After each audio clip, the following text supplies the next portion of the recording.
Hello and welcome back to the Ambassadors of Gaming. I'm one in your army of hosts, Ambassador Michael, and today I'm going to discuss with you another game that we didn't get a chance to review, so it's one of the best games of the generation.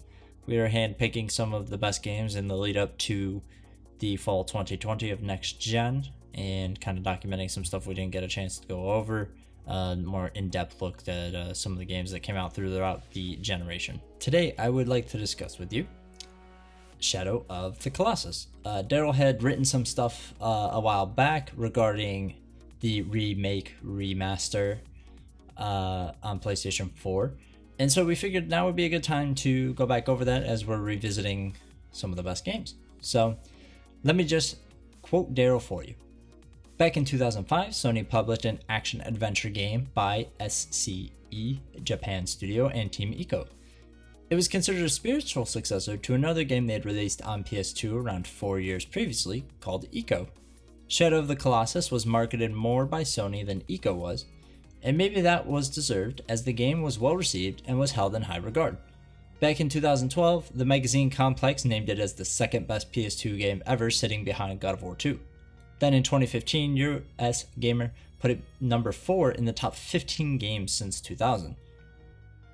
So why are we talking about a PS2 game for a Game of the Generation post? Well, last year Blue Point Software remade it for PS4, who also did the 2011 remaster for PS3. With some input from SIE Japan Studio, keeping the same core gameplay and design, the game was rebuilt from the ground up, but featuring a new control scheme. The plot was using only sword and bow. You had to bring down several colossi in order to bring a girl back to life. The game is a mixture of open world exploration, puzzle solving, and platforming. Visually, it's a brilliant remake and is a faithful remake to those who are familiar with the original. I was impressed so much with this game at launch and how well it played and looked. The detail at times is simply breathtaking. It really is worth a look, and as I write, currently on sale in the UK with The Last Guardian.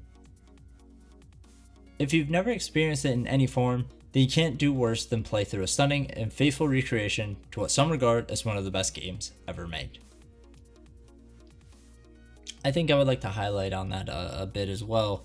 I've played through Shadow of the Colossus as a first timer on PS4, and it's definitely much better than I was expecting.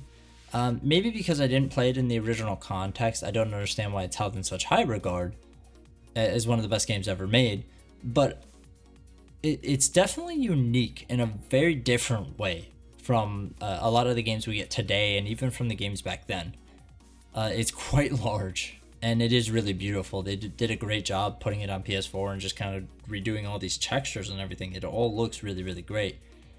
And while it feels a little clunky, overall it's not unbearable. It's something you can kind of get accustomed to. And so I totally agree with Daryl putting it on here. Obviously, he has more context regarding the topic and regarding the game. And so I think he made a solid choice here. Again, we're working through these one by one and kind of going through all of the best games of the generation. Of course, we want to hear what you've been playing, what you think has gotten overlooked this generation, and maybe anything that we've overlooked.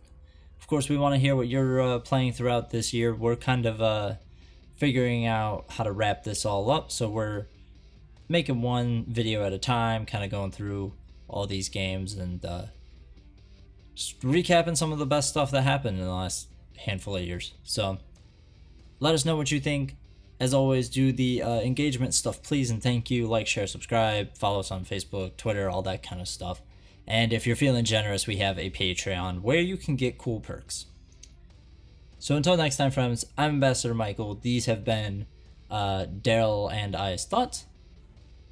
And we will see you in the next video about the best games of the generation.